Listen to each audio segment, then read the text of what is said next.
অনুষ্ঠান থেকে স্পষ্টভাবে বলতে চাই, সেই কুয়েটের যে শুরুর যে ঘটনা, কে এই ঘটনার সূচনা করেছিল তাকে চিহ্নিত করে অতি দ্রুততম সময়ে বিচারের আওতায় নিয়ে আসতে হবে।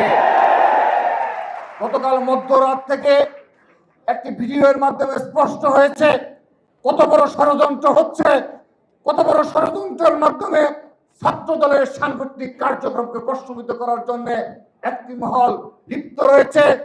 আমরা বিগত সময়ে বারবার এই বাংলাদেশের গুপ্ত রাজনীতির অবসান চেয়েছি।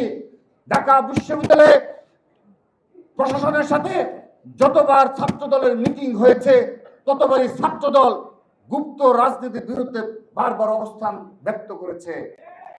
আমরা বারবার আমাদের সকল সমাবেশে, সকল মাধ্যমে, আমরা সোশ্যাল মিডিয়াতেও আমরা বারবার এই গুপ্ত রাজনীতির অবসান চেয়েছি। বাংলাদেশে কোনো আন্ডারগ্রাউন্ড ছাত্র রাজনীতি থাকা চলবে না, আমরা এটি বারবার নিশ্চিত করেছি, দাবি করেছি। কিন্তু যারা আন্ডারগ্রাউন্ডে বেড়ে ওঠা, যাদের রাজনীতি হলো আন্ডারগ্রাউন্ড এবং গোপনে এবং ষড়যন্ত্রমূলক রাজনীতি, তারা আন্ডারগ্রাউন্ড রাজনীতি থেকে এখনো বের হতে পারছে না।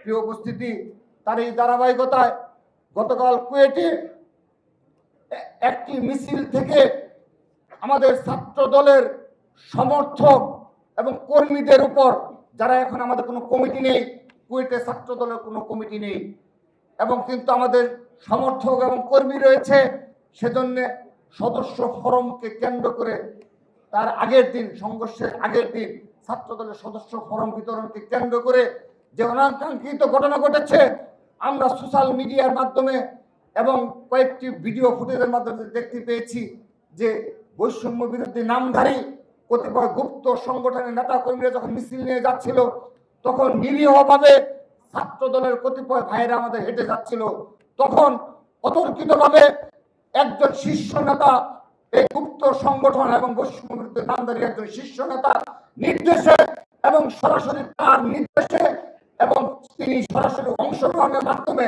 আমাদের ছাত্র দলের ভাইদের উপর আক্রমণ চালানো হয়েছিল। আমরা সেখানে সিসি ক্যামেরা রয়েছে, আমরা সবগুলো সিসি ক্যামেরা ফুটেজ বিশ্লেষণের মাধ্যমে পুঙ্খানুপুঙ্খ তদন্তের দাবি করছি। যে বা যারা জড়িত থাকুক তাদেরকে বিচারের আওতায় নিয়ে আসতে হবে।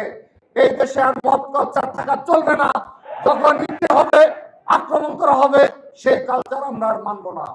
এই আমার ছাত্র দলের মহানগরের ভাইরা, যারা ঢাকার যারা রাজধানীর বুকে সবচেয়ে বেশি জুলাই আগস্ট আন্দোলনে ভূমিকা পালন করেছে এবং বিগত ফ্যাসিস্টদের বিরুদ্ধে যারা সবচেয়ে বেশি লড়াই করেছে, সংগ্রাম করেছে, যারা এই 15.5 বছর আমার এই ভাইয়েরা, আমার এই মহানগর ছাত্র দলের ভাইয়েরা, যারা একদিনও বাবা মার সাথে ঘুমাতে পারেনি, যাদের নামে শতাধিক মামলা রয়েছে, যার সহকর্মীরা গুমের শিকার হয়েছে, যার সহকর্মীরা পাশে রেখে হত্যার শিকার হয়েছে, নির্যাতনের শিকার হয়েছে, স্বাভাবিক জীবন যাপন করতে পারে নাই, আমার এই মহানগর ছাত্র দলের ভাইরাই বাংলাদেশের নতুন প্রজন্মের মুক্তিযোদ্ধা। এবং এই মহানগর ছাত্র দলের অবদানকে অস্বীকার করে এই জুলাই আগস্ট আন্দোলনের কোন ইতিহাস লেখা চলবে না।